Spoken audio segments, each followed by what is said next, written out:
So till now in Companies Act, we had just studied about the basics of company. We had also covered what is the feature of a company, what is a company, we discussed that. Then we discussed what are the different features of a company, right?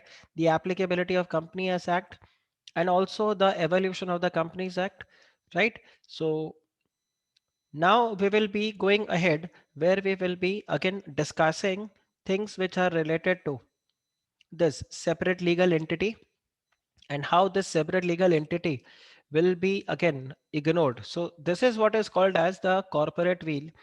So what I mean by corporate wheel? Wheel means ek parda. This is called as the wheel. This is the parda. Okay. Curtain जिसको हम बोलते हैं एक पर्दा है यहाँ पे share holders और कंपनी के बीच में. So the separate legal entity concept it focuses upon and it states that the company and its members are different. The company and its members, these two are different things, both of them are different.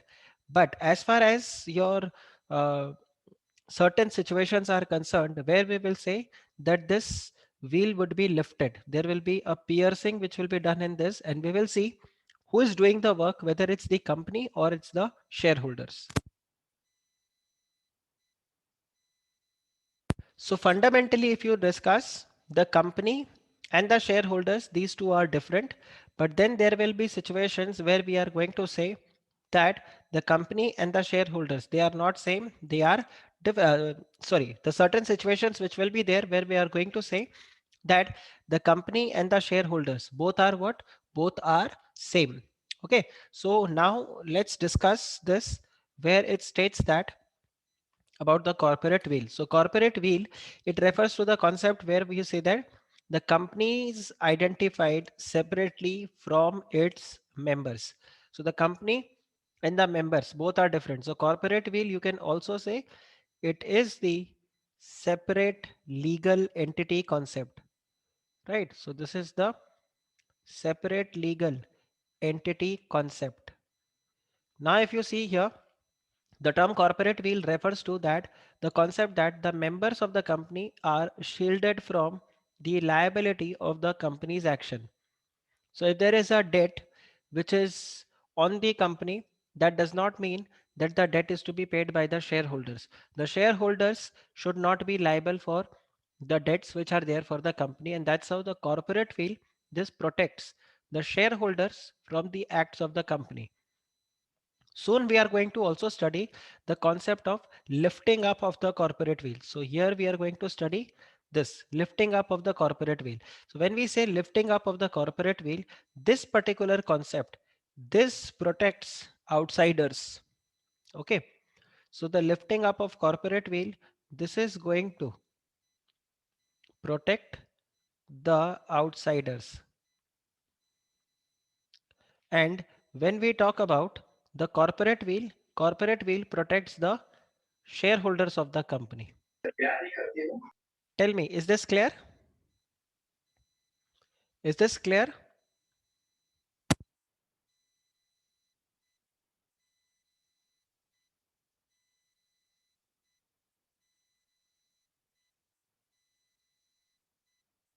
So when we talk about the corporate wheel and this is the shareholders are protected from the acts of the company.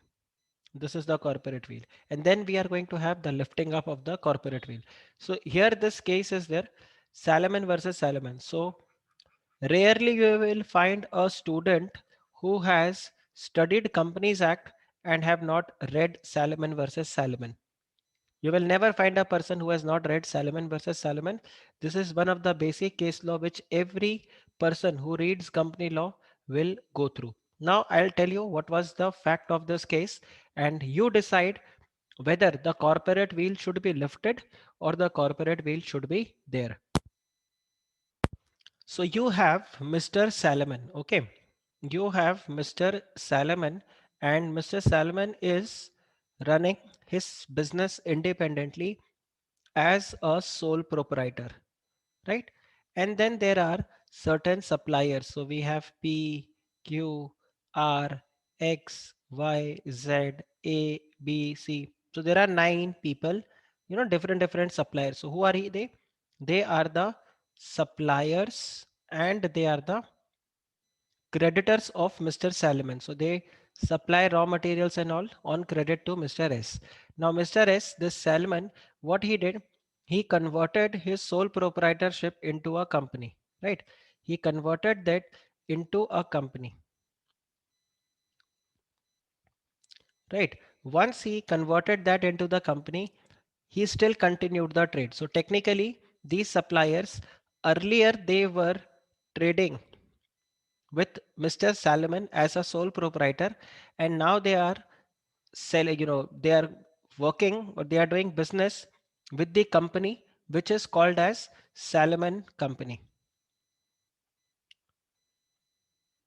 Salomon Company. Okay, so they are doing the business with this Salomon Company. Now I will tell you what was the balance sheet of this company. The balance sheet of this company looked something like this. On the asset side, again, you have cash and all those assets are there. So you have equity share capital. Now, who are the equity shareholders? Mr. Salomon, Mrs. Salomon, and his kids. So basically, equity shares all are held by,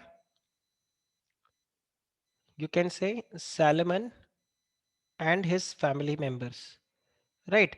Then what Mr. Salomon did, basically when you convert a sole proprietor into company, तो sole proprietor में इनका जो भी capital लगा हुआ था, जो भी प्रोपराइटर का कैपिटल यहाँ पर लगा हुआ था, इस प्रोपराइटर के कैपिटल को कन्वर्ट किया, है कि नहीं?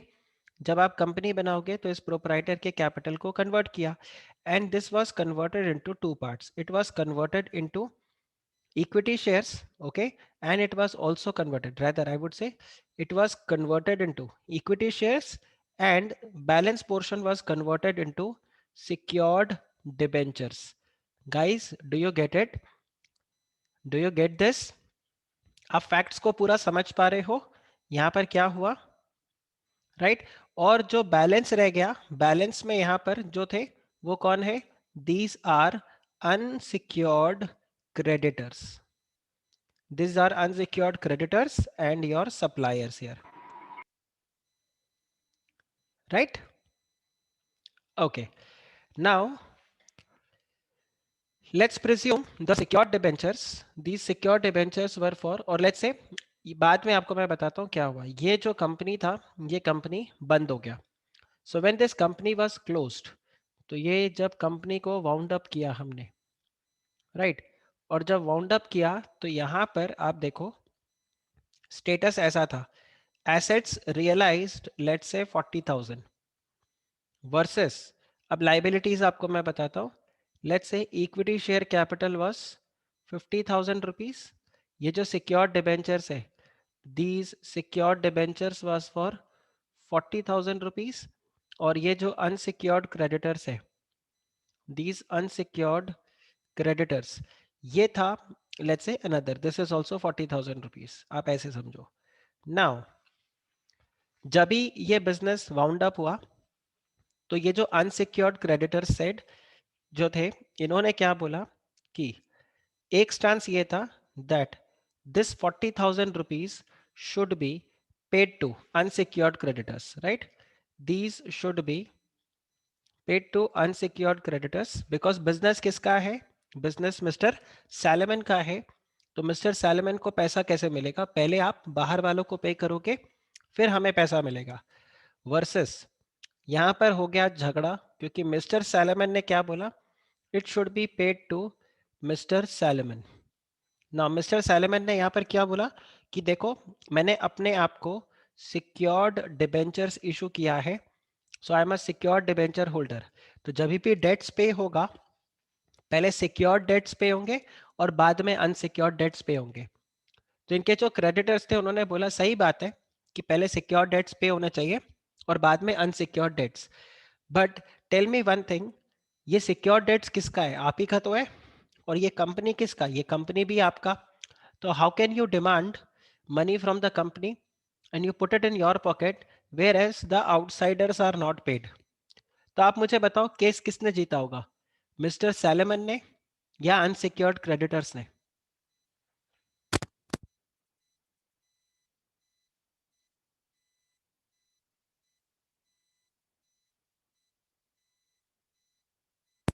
सब बोल रहे हैं मिस्टर सैलमन। आपने पहले भी ये केस पढ़ा हुआ है? आप लोगों ने पहले भी ये केस पढ़ा हुआ है?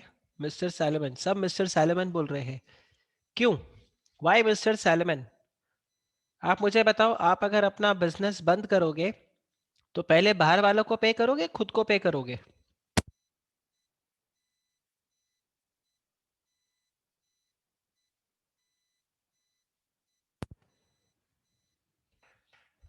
सौम्या, आप बस खाली एक वर्ड वहां पे चेंज कर दो।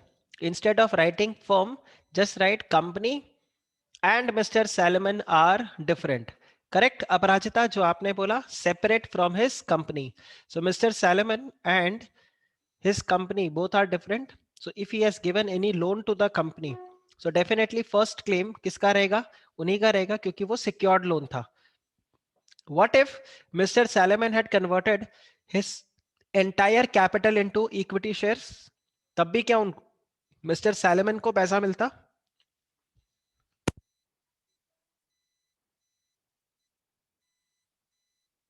अगर मिस्टर सैलमन ने सारा का सारा पैसा इक्विटी में कन्वर्ट कर दिया होता, तो क्या उनको पैसा मिलता फिर कुछ, मिस्टर सैलमन को? Answer is no. बिकॉज देखो, आपको ये चेक करना है हायरार्की क्या होता है। जब ये एसेट्स को आप डिस्पोज ऑफ करोगे तो आप सबसे पहले यहां पर किसको पे करते हो? The first and foremost payment which is made is your liquidation expenses, ये कंपनी को बंद करने का खर्चा। फिर आप किसको पे करते हो? अब आपने सिक्योर्ड डेट्स को पे करते हो, फिर आप अपने अनसिक्योर्ड डेट्स को पे करते हो, और फिर आप अपने प्रेफरेंस शेयर होल्डर्स को पे करते हो, और लास्ट में आप इक्विटी शेयर होल्डर्स को पे करते हो। तो यहां पर एसेट्स को बेचा, लिक्विडेशन के एक्सपेंसेस निकाले, और कितने रुपए बचे? 40,000 रुपीज बचा। तो 40,000 rupees would be first paid to the secured debentures and then the payment will be made to the unsecured creditors. और कोर्ट में जब गए तो एग्जैक्टली ऐसा ही हुआ। Mister Salomon won the case because it was said that company and mister Salomon both are different. यहाँ पर क्रेडिटर्स जो थे ना, इसके इसके जो ये सप्लायर्स थे, दीज सप्लायर्स सेड दैट हम तो पहले भी मिस्टर सैलमन के साथ ही ट्रेड कर रहे थे, और बाद में भी मिस्टर सैलमन के साथ ही ट्रेड कर रहे थे। इन्होंने अपने कंपनी में इसको कन्वर्ट कर दिया बिजनेस को। Doesn't make a difference. Why? Because earlier also we were trading with Mr. Salomon and now also with Mr. Salomon.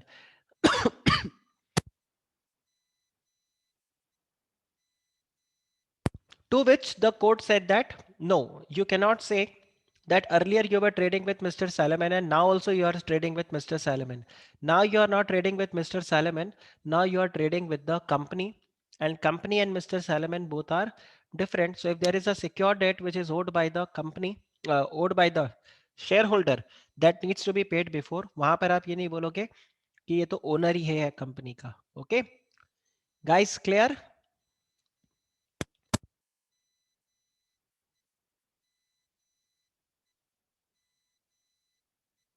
Someone please just take the screenshot of this.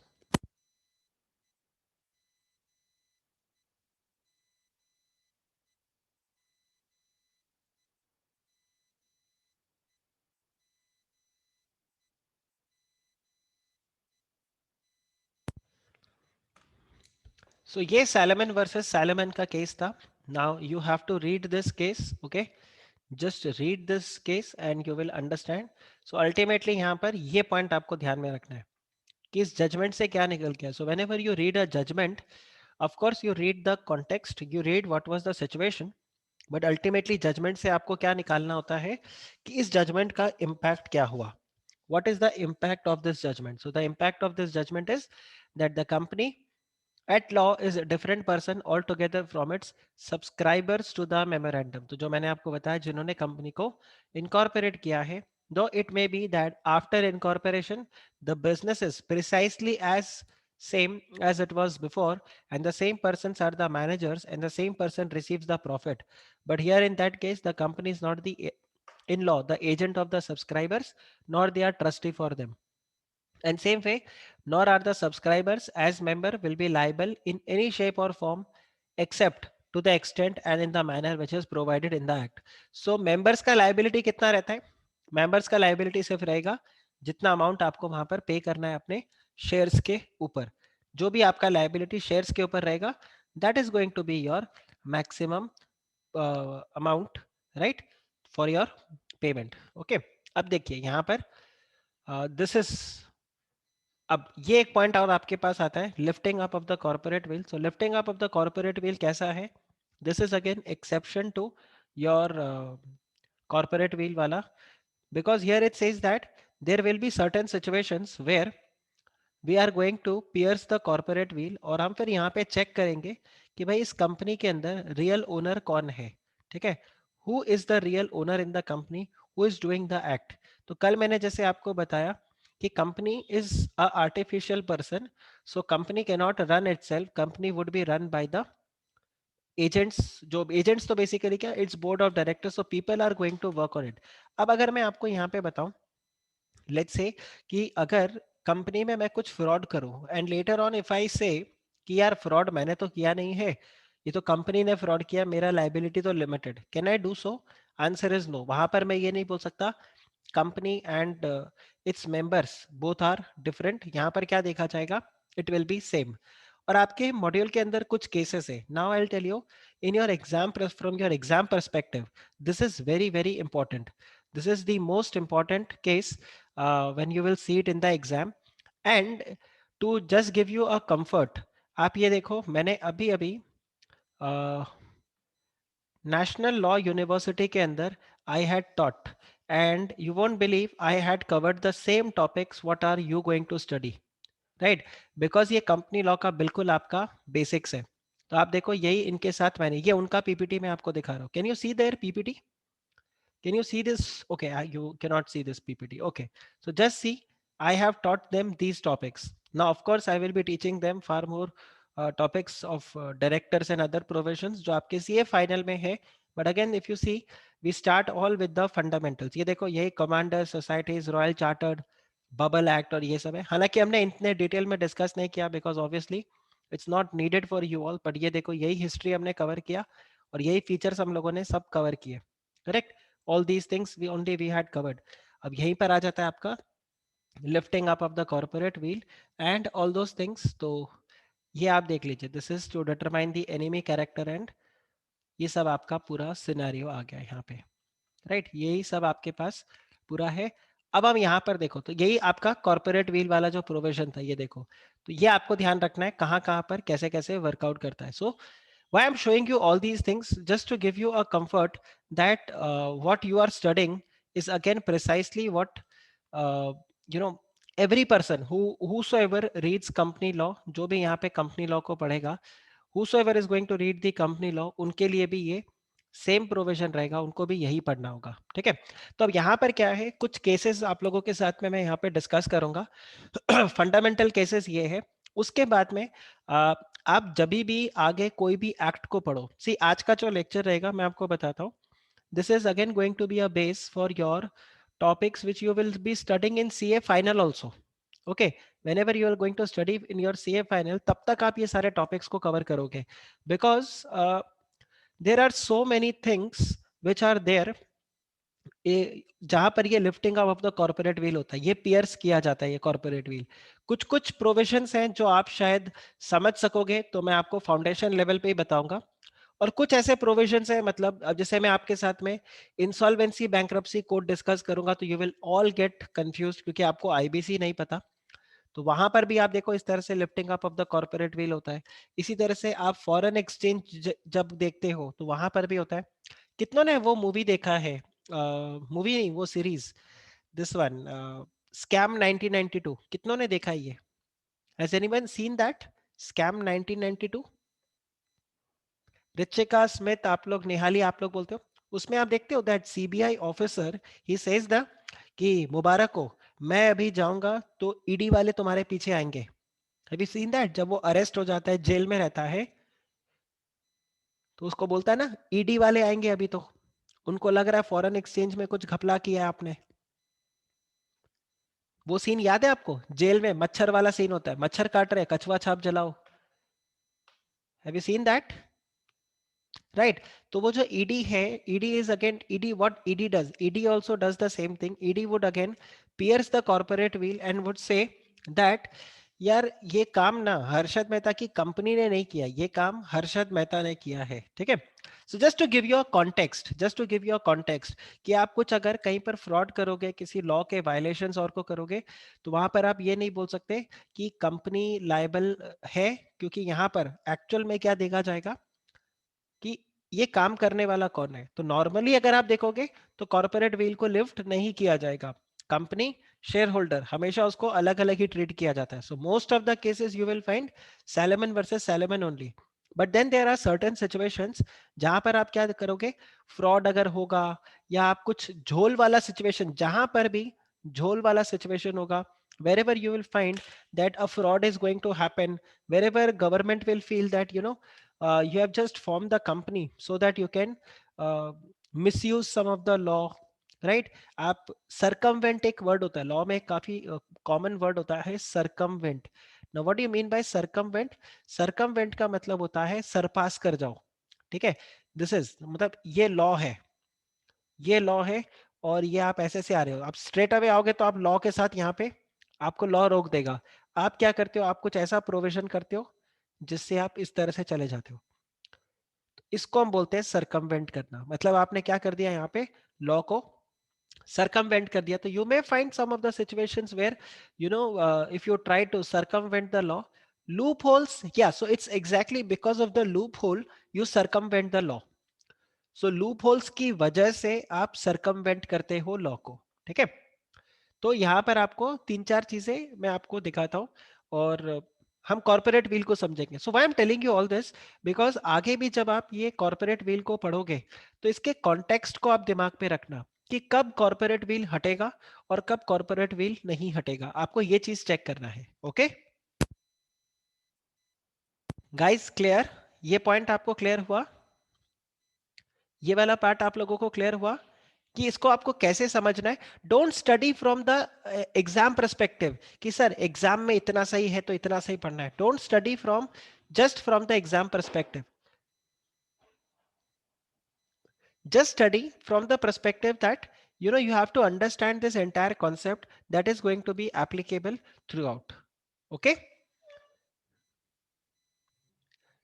so let's begin then and we can discuss now each of the cases जहां पर corporate will lift होगा। तो ये dialogue आप याद रखना, बोल वो रहा है पर शब्द मेरे हैं, ठीक है। So this is exactly what I say is the lifting up of corporate wheel,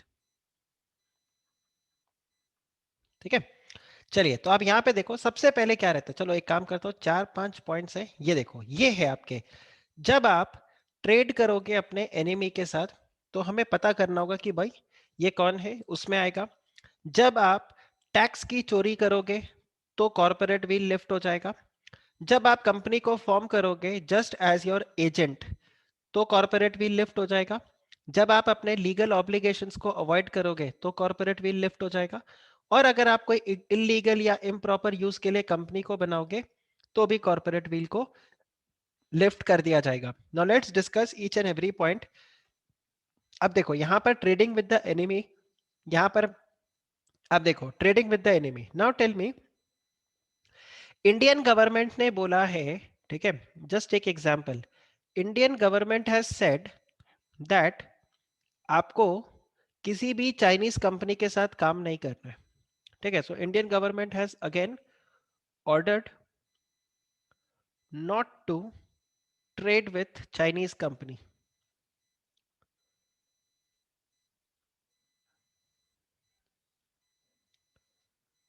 until Mota भाई गिव्स द अप्रूवल। कौन है मोटा भाई इंडियन पॉलिटिक्स में? Who is the Mota Bhai right now?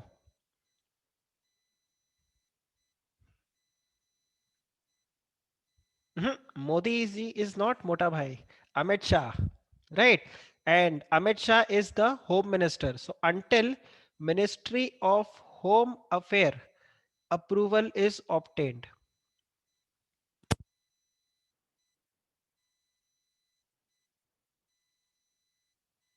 ठीक है, so this is the law, ये लॉ है। अब आप देखो यहां पर एक कंपनी है ABC limited, and this ABC limited is an Indian company. ये इंडियन कंपनी किसका है? ये ABC लिमिटेड है, लेट्स प्रिज्यूम, किसने बोला मोटा भाई? ध्रुव। चलो, तो ये ध्रुव आपकी कंपनी है, ठीक है, तो इसके प्रमोटर कौन है? ध्रुव राठौड़, करेक्ट। अब यहां पर एक और कंपनी है XYZ लिमिटेड, ठीक है, ये भी एक इंडियन कंपनी है। Now tell me what is an Indian company? Which company you will call it as Indian company? The company which is owned by Indians is an Indian company, or the company which is incorporated in India is a Indian company? किसको बोलोगे Indian company? एक ऐसी company जिसको Indians own करते हैं, क्या वो Indian company है, या एक ऐसी कंपनी जो इंडिया में इनकॉर्पोरेट हुआ है? हाय शाबाश Ritika, latter one. Okay, so one which is incorporated in India, correct? So the company which is incorporated in India is the Indian company. ठीक है, चलिए, वेरी गुड। क्योंकि एक बार मेरे को एक बैच में बोला था कि सर अगर किसी ने ईस्ट इंडिया कंपनी को खरीद लिया तो सर तो वो इंडियन कंपनी हो गया। तो वो इंडियन कंपनी नहीं होगा, ओनरशिप्स से हमें मतलब नहीं है। तो ये जो XYZ लिमिटेड कंपनी है, this is an Indian company. Why this is an Indian company? Because this is incorporated in India, that is under the Companies Act 2013। अच्छा, तो क्या ABC लिमिटेड XYZ लिमिटेड के साथ ट्रेड कर सकता है? क्या ये ट्रेड कर सकता है ABC XYZ के साथ? Answer is yes, because this is an Indian company. Now अब मैं आपको बताता हूं, ये जो XYZ लिमिटेड कंपनी है, इसके 100% शेयर्स किसके पास है? इसके 100% शेयर्स है PQR लिमिटेड के पास, जो कि कहां पर है? जो कि है सिंगापुर में, ठीक है। और ये जो सिंगापुर की कंपनी है, इसके 100% शेयर्स है किसके पास? इसके 100% शेयर्स है विद अ जापानीज कंपनी। और ये जो जापानीज कंपनी है, इसके 100% शेयर्स है एक चाइनीज कंपनी के साथ।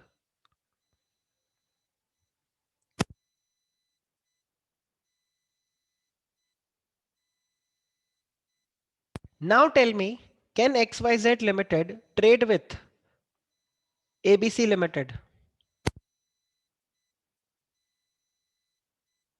Can now this trade take place between ABC and XYZ Limited? क्या अब ट्रेड हो सकता है? मैंने आपके इसी इंफॉर्मेशन में और फैक्ट्स को ऐड कर दिया, आपको ये एडिशनल फैक्ट मैंने बता दिया। क्या अब ABC XYZ के साथ ट्रेड कर सकता है? This Chinese company is what? This Chinese company is, let's say, चाओ चाओ लिमिटेड। तो ABC चाओ चाओ लिमिटेड के साथ तो ट्रेड नहीं कर सकता, that is for sure. But can ABC Limited now trade with XYZ? So here you all are saying yes, but the answer is no, you cannot। क्योंकि यहां पर क्या होगा, यहां पर कॉर्पोरेट व्हील को लिफ्ट किया जाएगा और देखा जाएगा कि यार ये जो इंडियन कंपनी यहाँ पर बना है, इसका रियल ओनर कहाँ पर है? तो बोला इसका रियल ओनर तो सिंगापुर में बैठा है। अच्छा, सिंगापुर वाले का रियल ओनर कहाँ बैठा है? बोला वो तो जापान में बैठा है। अच्छा, जापान का रियल ओनर कहाँ बैठा है? बोला चाइना में बैठा है। ओके, तो अल्टीमेटली ये कौन सा कंपनी हुआ? ये चाइनीज कंपनी हो गया। अरे समझा? आप मुझे बताओ ना, इस XYZ लिमिटेड के रगों में किसका खून दौड़ रहा है? किसका खून दौड़ रहा है? चाइना का या इंडिया का? मुझे बताओ। चाइनीज, ऑब्वियस सा बात है, राइट। XYZ लिमिटेड में दाल ढोकली नहीं मिलेगा आपको, XYZ लिमिटेड में आपको मनचाओ सूप मिलेगा, right. Why I'm saying this? Because tell me XYZ limited का डिसीजंस कौन लेगा? Who is going to take decisions for XYZ limited? Who is going to take decisions for XYZ? This will be taken by this Singapore company. For this Singapore, this Japanese company, and for this Japanese company, this Chinese company. So ultimately, it's the Chinese company who is controlling this XYZ Limited. So even though this company is incorporated in India, still this will be called as a Chinese company. आप बताओ, is it clear?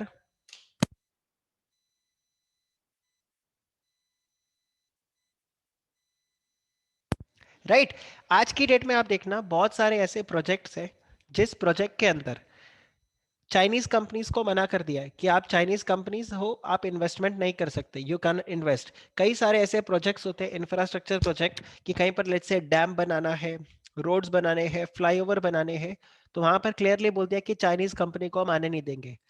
तो अगर lifting up of the corporate veil नहीं करेंगे तो what these Chinese people will do, these Chinese people are going to incorporate company in India और वो उनको टेंडर मिल जाएगा।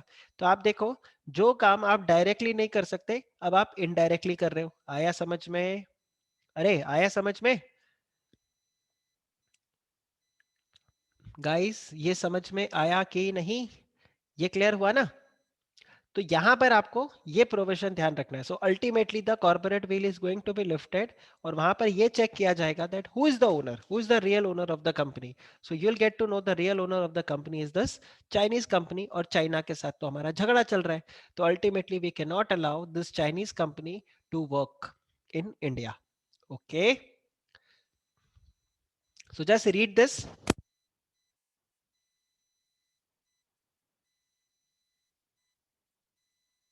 It says that in law relating to the trading with the enemy where the test of control, so ये देखो ये देखा जाएगा test of control is adopted.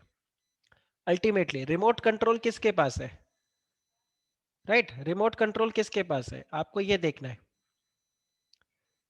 Right so अभी करंट गवर्नमेंट का रिमोट कंट्रोल किसके पास है? अमित शाह एंड मोदी जी के पास।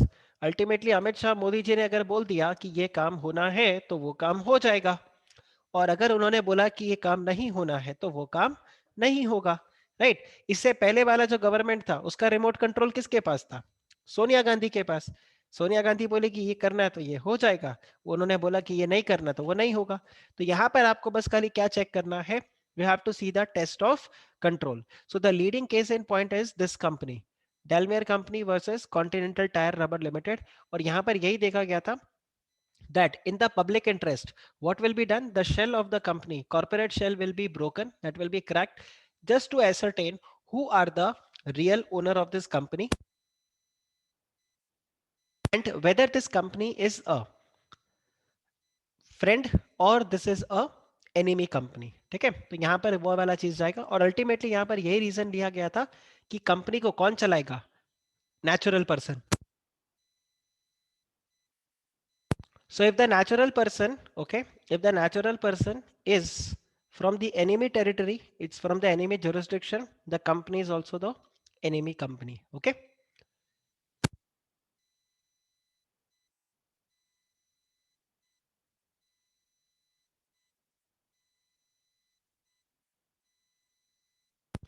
Next देखिए, it is to protect the revenue और द टैक्स। अब इसमें ना ये बहुत ही गजब का केस था। सर दिनशॉ मानिक जी पैटेट, इसका बहुत ही इनका बहुत ही गजब सा केस था और इन्होंने क्या किया था आप देखो। व्हाट आई डिड, ये दिनशॉ मानिक जी है, ठीक है, दिनशॉ मानिक जी पेटेट, इनके पास बहुत सारे इन्वेस्टमेंट्स थे और ये इन्वेस्टमेंट्स के ऊपर बहुत सारा रिटर्न आता था इनको। और जब वो रिटर्न आता था तो उसके ऊपर ये क्या करते थे? टैक्स कमाते थे। तो दिनशॉ मानिक जी ने क्या किया, ये इन्वेस्टमेंट्स सेल किए और ये इन्वेस्टमेंट्स को सेल किया किसको? चार कंपनीज इन्होंने बनाया, लेट्स से ए, दूसरा कंपनी था बी, तीसरा कंपनी था सी और ये चौथा कंपनी था डी। तो इन्होंने ये सारे इन्वेस्टमेंट्स किसको बेच दिए? ये चारों कंपनियों को बेच दिए। करेक्ट। जब ये चारों कंपनियों को ये इन्वेस्टमेंट्स बेचा, अब ये चार कंपनी को किसने बनाया? These are incorporated by Dinshaw Manik ji only. Dinshaw Manik ji ने यही कंपनी को बनाया और अपने सारे इन्वेस्टमेंट्स इन चार कंपनियों में बराबर बराबर बांट दिए। अब इन्वेस्टमेंट्स के ऊपर इनकम कौन कमाएगा, दिनशॉ मानिक जी या ABCD? Who is going to earn profit, Dinshaw Manik ji और ABCD? It's going to be ABCD, क्योंकि इन्वेस्टमेंट्स का अब ओनर कौन है, एबीसीडी यहाँ पर ओनर हो गए। तो अब जब एबीसीडी यहाँ पर पैसा कमाएंगे तो दिनशॉ मानिक जी को क्या फायदा होगा, दिनशॉ मानिक जी ये जो कंपनी है what ever income they will earn, तो ये जो चारों कंपनीज का जो भी यहाँ पर इनकम होगा, ये इनकम वापस से किसको दे दिया जाएगा, ये वापस से दिया जाएगा टू दिनशॉ मानिक जी। और इन ये किस तरह से दिया जाएगा, this will be given in the form of loan, in the form of loan, ये लोन के फॉर्म में इनको दे दिया जाएगा। और ये लोन कैसा, 0% इंटरेस्ट वाला, 0% इंटरेस्ट वाला। भाई ultimately it's a contract between the two party, कोई ऐसा तो फोर्स कर ही नहीं सकता ना कि 0% इंटरेस्ट क्यों लोन देते हो, आप दे सकते हो, आपकी मर्जी, आपका मन कर रहा है, रितिका का मन करता है तो रितिका यहाँ पर क्या कर सकता है कि आपको मतलब ऋतिका का अगर मन करे वो ऋतिका को इंटरेस्ट फ्री लोन दे दे, उसका मन करे वो बोले नहीं मुझे 20% इंटरेस्ट चाहिए, तो it is totally dependent on the two parties weather.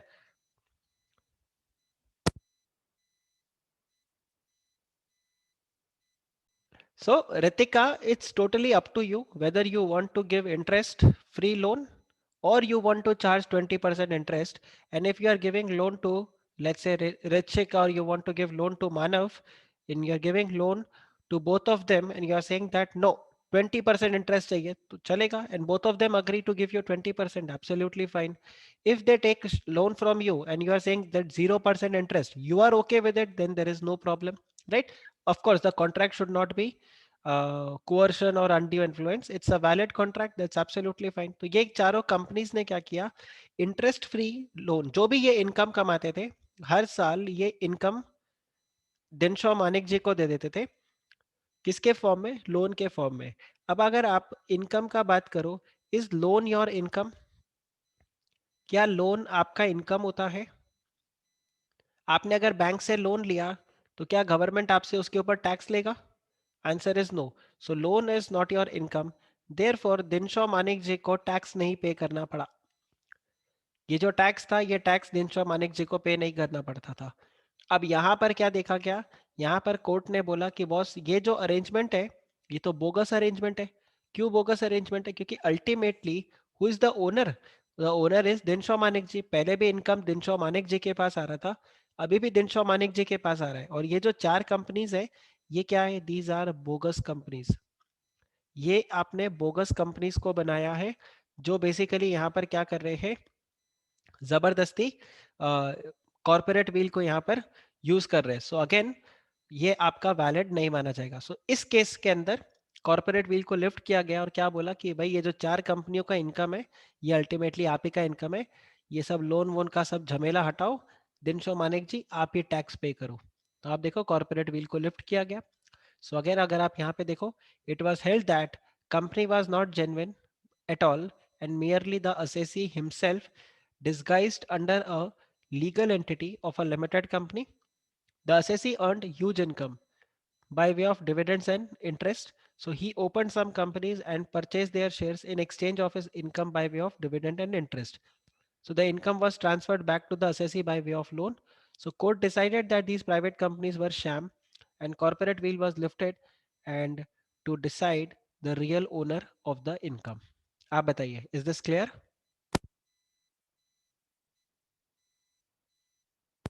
Is this clear? Right? Okay.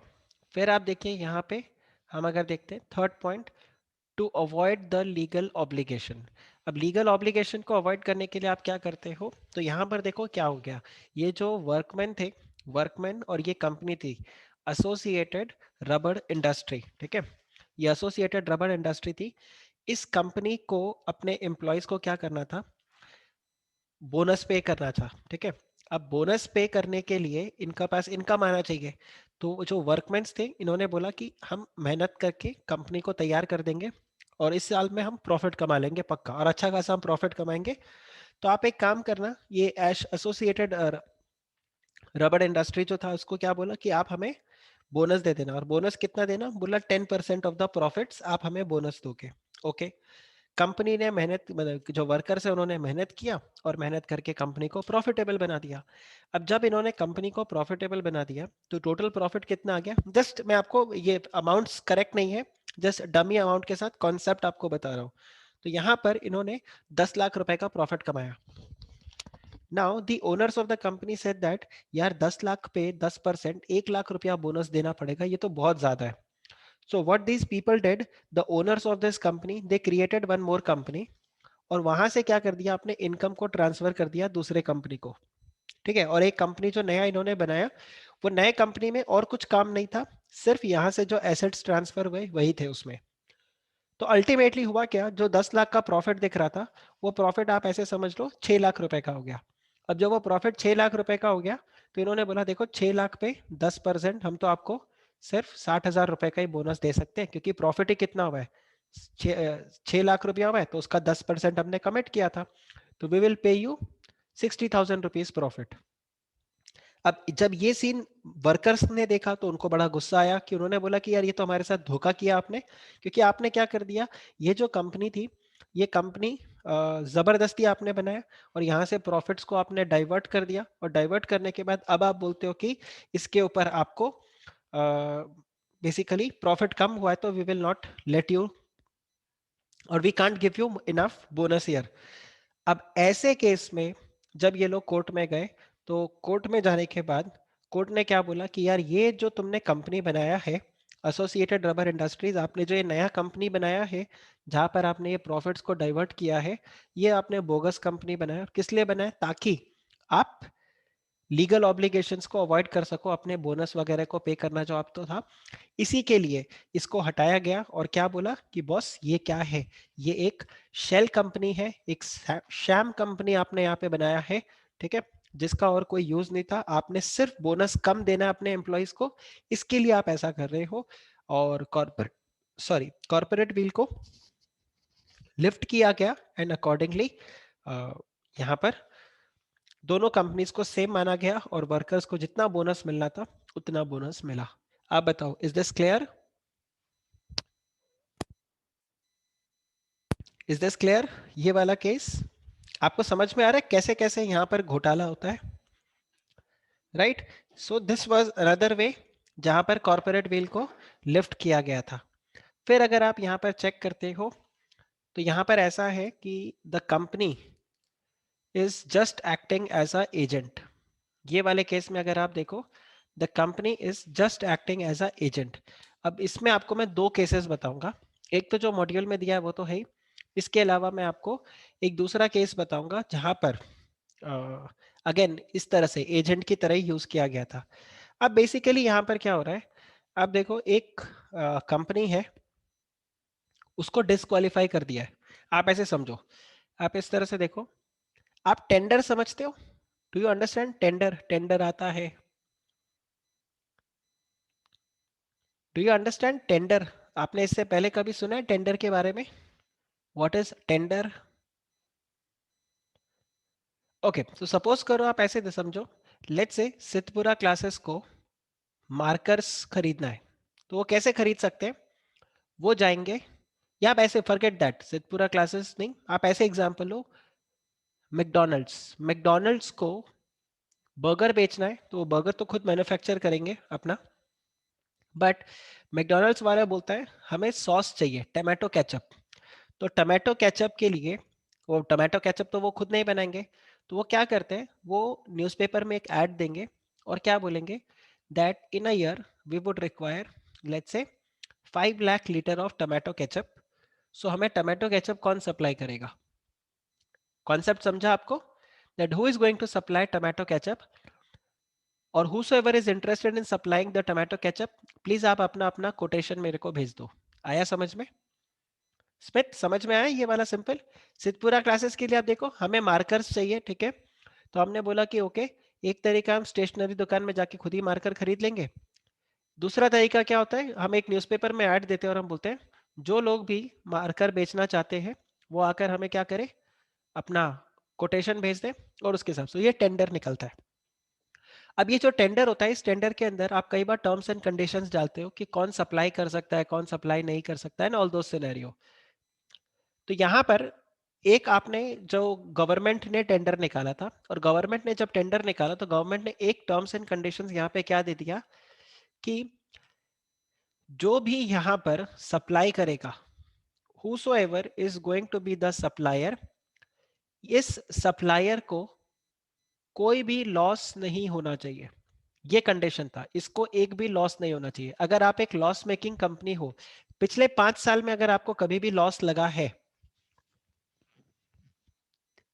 पिछले 5 साल में अगर कभी भी आपको लॉस लगा है, तो आप टेंडर के लिए एलिजिबल नहीं हो, you can not give the tender. आप अपना कोटेशन नहीं भेज सकते। आप बताओ, ये समझा आपको? ये समझा आपको? तो ये एक कंडीशन था। अब यहां पर एक आपके पास कंपनी है, लेट्स से एबीसी लिमिटेड, और ABC limited is into the losses. इनको लॉसेस हो रहा है, पिछले 2 साल से लगातार इनको लॉस हो रहा है। तो टेक्निकली एबीसी लिमिटेड को पिछले 2 साल में अगर नेट प्रॉफिट आफ्टर टैक्स, अगर ये इनका नेगेटिव है, ठीक है, अगर ये नेगेटिव में है, तो in that case you are not eligible, so therefore this company is not eligible. ABC limited क्या करता है, हाथों हाथ एक नई कंपनी क्रिएट करता है, और वो नई कंपनी का नाम रखता है पी क्यू आर लिमिटेड, जिसमें 100% शेयर्स किसके पास है? इसी एबीसी के पास ही है। या आप ऐसे समझो, जो एबीसी के ओनर है वही पी क्यू आर ओनर है। तो ये इन्होंने यहाँ पर क्या कर दिया, एक न्यू कंपनी बना दिया। आप मुझे बताओ, यहाँ पर ऐसा लिखा हुआ है कि कंपनी को पिछले 2 साल में लॉस नहीं होना चाहिए। क्या ऐसा लिखा हुआ है कि कंपनी को प्रॉफिट होना चाहिए? क्या इसका ये मतलब है कि कंपनी को प्रॉफिट होना चाहिए? नो, लॉस नहीं होना चाहिए। तो अगर कोई सी कंपनी के अंदर नो प्रॉफिट नो लॉस है तो भी चलेगा? अगर किसी कंपनी के अंदर नो प्रॉफिट है नो लॉस भी चलेगा? अगर किसी कंपनी के अंदर नो प्रॉफिट नो लॉस है तो भी चलेगा? चलेगा।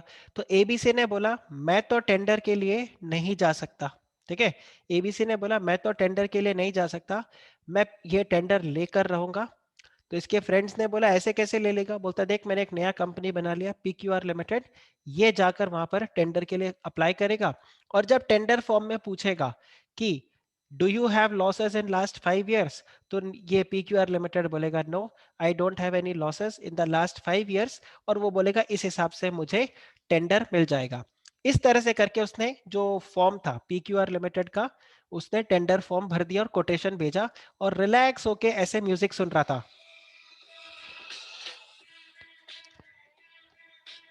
अब मुझे बताओ, इस म्यूजिक के साथ साथ में क्या सिनेरियो होगा जब गवर्नमेंट पीक्यूआर लिमिटेड का एप्लीकेशन पड़ेगा? तो क्या होगा वहां पे? बस इस म्यूजिक के साथ में खत्म। अब यहां पर बोला जाएगा ये पीक्यूआर लिमिटेड नहीं है, ये क्या है? ये तो एबीसी लिमिटेड है। आया समझ में? और बेचारे का स्कैम 1992 हो जाएगा, lifting up of the corporate wheel, because it will be seen that this PQR limited is what? This is nothing, this is just the agent of ABC limited। मतलब PQR लिमिटेड को licence मिले, tender मिले, या ABC को tender मिले, बात तो एक एच है ना। आप बताओ, समझा? सिनेरियो समझा आपको?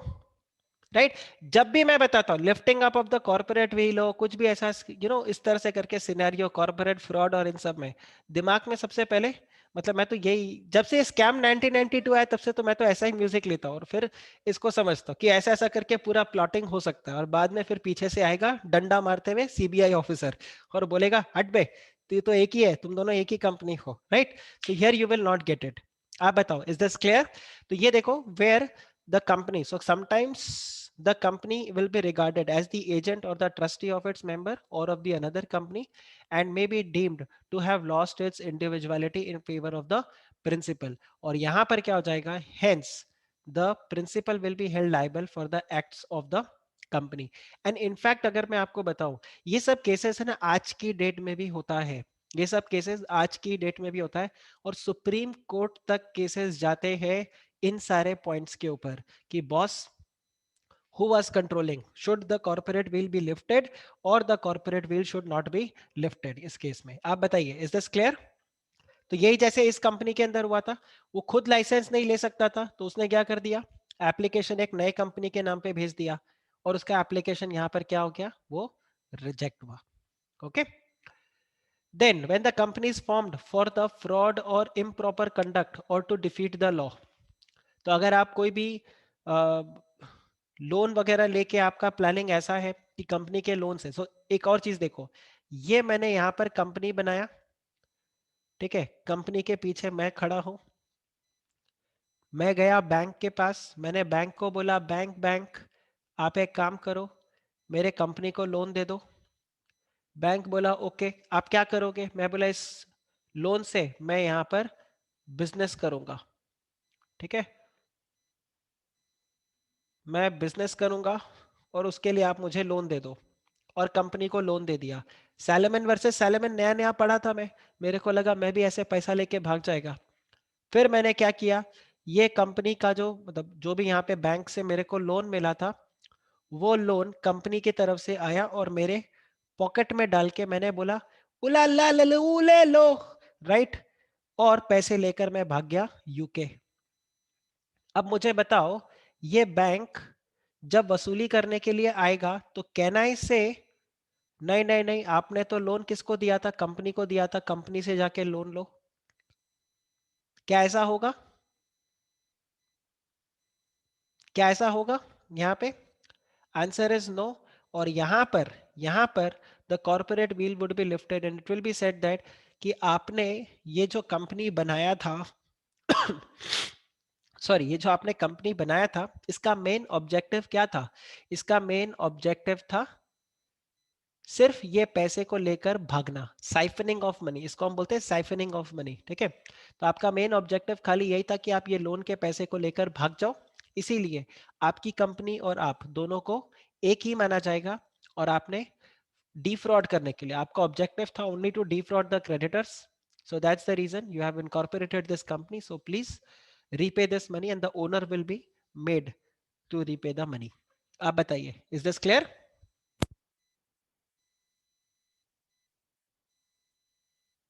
क्या ये सारे प्रोविजंस आपको क्लियर हो रहे हैं? The corporate veil would be lifted and where in what cases the corporate veil is going to be lifted. अब मैं आपको एक और चीज बताता हूँ. इंडिया के अंदर अभी तो फिर भी फॉरेन इन्वेस्टमेंट अलाउ कर दिया है, but before liberalisation, privatisation and globalisation, LPG के पहले इंडिया में फॉरेन इन्वेस्टमेंट ज्यादा अलाउड नहीं था. तो अगर कोई इंडिया की कंपनी है, ठीक है, अगर कोई इंडिया की कंपनी है, ठीक है, if there is an Indian company, उस इंडियन कंपनी में, ये मैं आपको बता रहा हूँ मतलब मेरे पैदाइश के पहले, ठीक है, sure sure I will do that. So again Aparajita, मैं यही केस आपका ले रहा हूँ, एजेंट वाला पॉइंट है ना, मैं यही केस आपका ले रहा हूँ. So there is an Indian company, और ये मैं आपको बता रहा हूँ in the 80s, early 80s के टाइम पे वहां पर एक लॉ हुआ करता था, आपने शायद बिजनेस एंड कॉमर्शियल नॉलेज में पढ़ा होगा. There is one law right now which is called as FEMA, Foreign Exchange Management Act. और इससे पहले जो एक लॉ था उसका नाम था फेरा. आपको पता हो, शायद आपने बिजनेस एंड कॉमर्शियल नॉलेज में डेफिनेटली इसके बारे में पढ़ा होगा कि फेरा से पहले क्या था, फेरा से पहले फेमा था. अब फेरा जो लॉ था ना, वो बहुत ही स्ट्रिक्ट लॉ था, वो फॉरेन इन्वेस्टमेंट्स को अलाउ नहीं करता था. वो बोलता था कोई भी फॉरेनर यहाँ पे इन्वेस्ट नहीं करेगा, और वहां पर भी इन्वेस्ट करने के लिए एक जो कंडीशन डाला था, वो कंडीशन क्या डाला था कि अगर कोई फॉरेन की कंपनी है जिसके अंदर 60% पैसा, if 60% of the shares are with NRI, ठीक है, तो ये फॉरेन कंपनी इस इंडियन कंपनी के अंदर 1% शेयर्स ले सकता है. ठीक है, आपको क्या लगता है, मारुति ने सुजुकी के साथ क्यों कॉन्ट्रैक्ट किया, या रादर उल्टा बोलना चाहिए, सुजुकी मोटर्स ने मारुति के साथ क्यों कॉन्ट्रैक्ट किया, क्यों ये जॉइंट वेंचर बना के मारुति सुजुकी बनाया? सुजुकी अकेले भी तो आ सकता था ना इंडिया के अंदर, मतलब आज जापानीज कंपनी है, उसको टेक्नोलॉजी की कोई कमी है क्या? नहीं है. बट मारुति सुजुकी इसलिए करना पड़ा बिकॉज उस वक्त अलाउड नहीं था फॉरेन इन्वेस्टमेंट इस तरह से. Hero Honda, why hero Honda happened? Because again direct foreign investments was not allowed, आपको एक इंडियन पार्टनर वहां पे चाहिए था, तो यहाँ पर 1% शेयर ही अलाउड था. So this was the maximum amount which could be invested. अभी हुआ क्या, एक एनआरआई है, यूके के अंदर एक एनआरआई है, आज भी है वो जिंदा वैसे, ठीक है, लॉर्ड स्वराज पॉल। आपने पता नहीं इसके बारे में सुना होगा कि नहीं। स्वराज पॉल, लॉर्ड स्वराज पॉल। सो ये जो लॉर्ड स्वराज पॉल है, इनको इस इंडियन कंपनी के अंदर 13% स्टेक चाहिए था। तो अब 13% स्टेक तो मिल नहीं सकता है, तो इन्होंने क्या कर दिया, इन्होंने 13 डिफरेंट कंपनीज बना दिए। इन्होंने यहाँ पर 13 डिफरेंट कंपनीज बना दिए, और ये सारे के सारे कंपनी जो थे किसको ओन था, all these were owned by Swaraj Paul and his family members. आपको ये समझ में आया, ये समझ में आया। तो जब ये फेरा अथॉरिटीज ने चेक किया तो बोला कि यार ये तो ग्रॉस वायलेशन है। अल्टीमेटली ये जो 13 कंपनीज को हम 1-1% शेयर्स दे रहे हैं, ये शेयर्स किसके पास जा रहा है, ये शेयर्स अल्टीमेटली किसके पास जा रहा है, ये shares ultimately mister Swaraj Paul और उनकी फैमिली के पास जा रहा है। तो यहाँ पर क्या देखा जाएगा कि ये जो 13 डिफरेंट कंपनीज आपने बनाए हैं, ये 13 डिफरेंट कंपनीज और कुछ नहीं है, these are just the agent of Lord Swaraj Paul. So again इन सबको हटाया गया और फिर क्या बोला कि नहीं, ये 13 में से 12 कंपनी का पैसा वापस ले जाओ, सिर्फ एक ही कंपनी यहाँ पर रहेगा जो 1% शेयर्स अक्वायर करेगा। आप बताओ ये क्लियर हुआ, ये समझ में आया आपको। Richika lifting up of the corporate wheel salmon versus salmon में नहीं होगा। क्यों नहीं होगा, क्योंकि उसने फ्रॉड फ्रॉड नहीं किया था। आप देखो उसने फ्रॉड नहीं किया था, उसने बड़े स्मार्टली प्लानिंग किया। You can't say salmon versus salmon defrauded the creditors. Okay, Richika.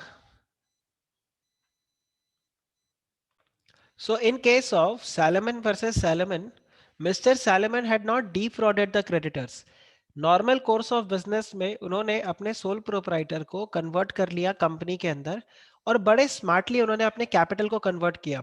सी अगर ऐसा होता कि वो अपने क्रेडिटर्स को नहीं बताते कि मैंने कंपनी में कन्वर्ट किया है, और वो पर्सनल गारंटी देते, ऐसा कुछ होता तो बात अलग थी, लेकिन वैसा तो कुछ था नहीं। तो he had not formed the company so that he can buy goods from his suppliers and creditors और बाद में फिर वो defraud कर दे। आप बताइए, is this clear guys, is this clear,